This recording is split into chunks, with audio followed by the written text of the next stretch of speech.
I'm Kay Henschke. Welcome to the offices of Stem Cell Health Alliance. We're a nonprofit organization dedicated to finding medically beneficial treatments through the use of adult stem cells. Each day, adult stem cell science comes a little closer to finding the answers so many patients need, particularly those with catastrophic illness and injury for which traditional medical applications have had little effect.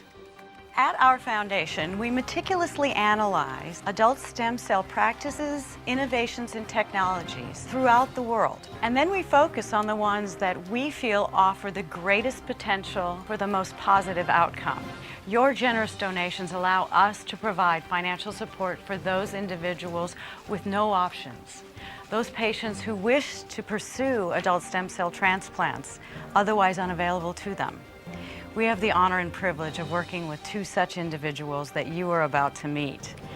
Their spirit and determination are inspiring, and we will be following them through their treatment and their progress for the next 18 months. We'd like you to join us. I think that once you meet them, you too will know that your donations are absolutely justified.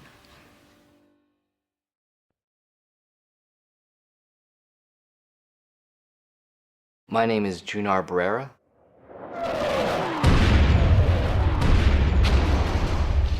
In January of '99, I joined the United States Army. Became a paratrooper for the 82nd Airborne.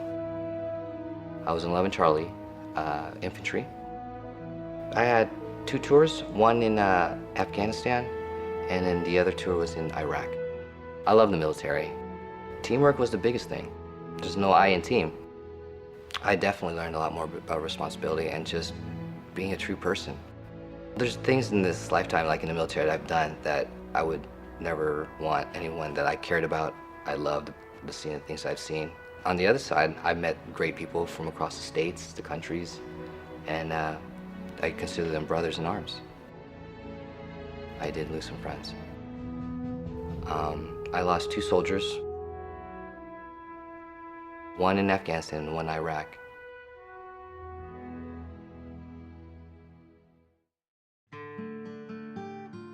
When I got back from the military, or actually my last deployment, which was Iraq, I actually ended up working at a place in San Francisco that installed commercial kitchens. Got to the warehouse because we were helping my buddy on the forklift. I was the safety person at the bottom, make sure no one got hurt, make sure he had a clear passageway to the warehouse so we can place all the equipment. I kind of just turned my head to the left to make sure there was an open passageway for him to go through. And when I turned to the right again towards the load that was on the forklift, I actually just started seeing it tip over. And I had the box roll off my back, and then I collapsed to the floor. It felt like maybe just a minute, but next thing you know, the paramedics were around me when I opened it again. I kind of just turned to the paramedic and just looked at my feet, and I just said, hey, I want to walk again. And he just tapped my shoulder, said, don't worry about it, buddy, you'll be okay. And I passed out for 8 days. Sports right now is my void for being in this chair. I feel normal, especially playing basketball. I feel like nothing ever really happened to me. I vent all my anger and frustration whenever I play or practice. Because yeah, you know, we all have our days. But for me, that's what makes me happy, what really gets me going and just motivated to just keep going. Well, I'm going on 3 years of post-injury now. The doctor said that I would never stand. Come on, don't tell me that I can't. I just really don't like it when people say you can't, especially if they just don't know who I am. I wake up every morning and I wake up and I look at this chair and I think it's a joke, right? And you know, this is just an obstacle. And I believe if you have something in front of you, get over it, you know, and continue on, continue your mission. What do you want to do? And what I want to do, I want to get better to help other people. And I feel that giving my time and my body, I guess, I don't mind at all. You know, to me, that brings me peace.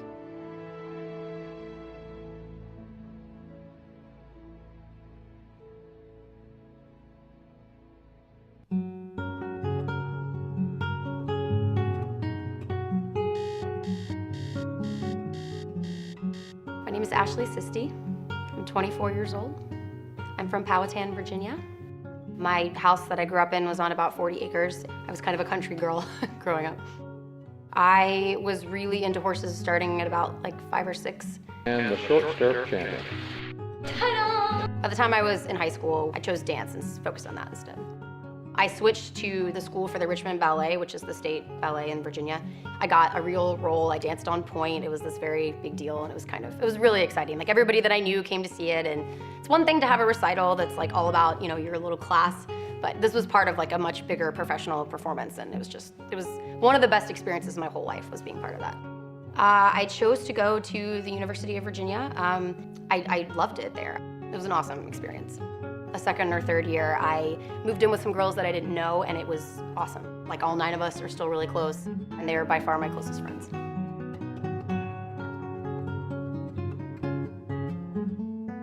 I was 21 years old when the accident happened. I was just, you know, having fun with a friend. We went out, we caught the horses in the field, sort of quickly tacked them up, and my friend, the horse he was on, just like wanted to take off across the field immediately. My male horse that I was on didn't want to be left behind, especially not by a female, so he started to run after her. And so he was fighting me a little bit, and then he started bucking. And I felt myself sort of start to slide over his left shoulder. And I just remember I kind of slid off, and I think I passed out for like 10 seconds or so. And I came to, and you know, when I went to sit up, and he said, no, I don't think you should do that. And I saw that he was touching my leg, and I couldn't feel it.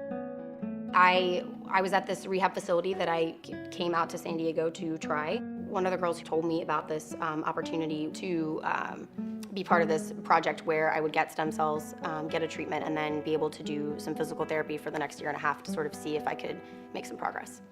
The thing that made me most excited is when I could really see how passionate everybody who's involved in this is about. It's not, you know, it's not about money. It's not about, you know, people like knowing that this company or this foundation did this. You know, they really have a passion for helping people, and they believe in this, and so I believed in it.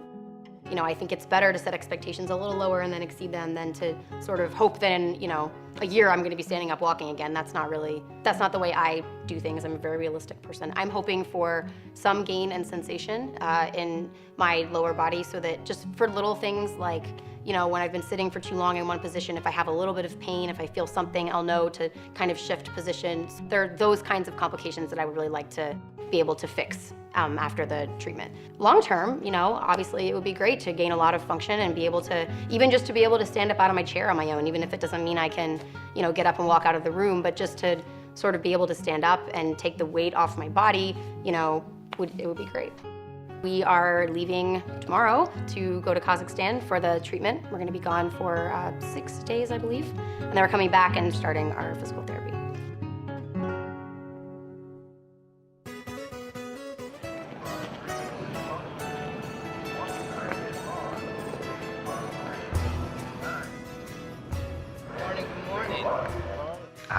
Woke up this morning, I was pretty pumped up.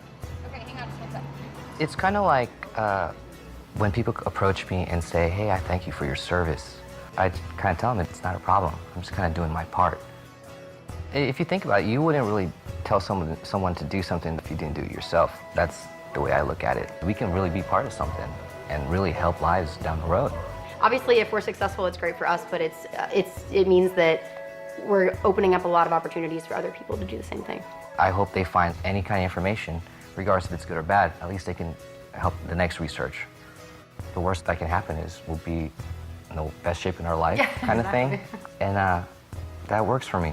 Aside from knowing that down the road, if things go well, or even if we don't see a lot of improvement, either way, we're definitely opening people's eyes about the use of stem cells for not just our kind of injury, but a lot of different kinds of medical conditions. It's also just kind of exciting to dedicate, you know, your life for the next year and a half, trying to see what your body can do. I think that's really exciting. Yeah, it's definitely a turning point in both our lives, and I believe a lot of other people's. It's going to change a lot of things. I told Ashley I'd Skype her and make sure that everything was okay, so she feels like she has a connection. I've got a couple of international phone numbers I can call and check on them, make sure they're okay. I happen to be a stem cell transplant survivor myself. I'm here today because of it. I can't wait to see what it's going to do for them. since I have all this time on this plane, I think I'm going to write some like individual notes and just tell them I wouldn't have gotten this opportunity if it wasn't for all of those people. And I've just recently have been reflecting on the fact that this didn't all happen just because I tried to make it happen. There are a lot of people that helped. As long as you have the mental toughness, you have it in your heart, not to give up, and just keep going, and you believe in higher, things are going to take care of itself.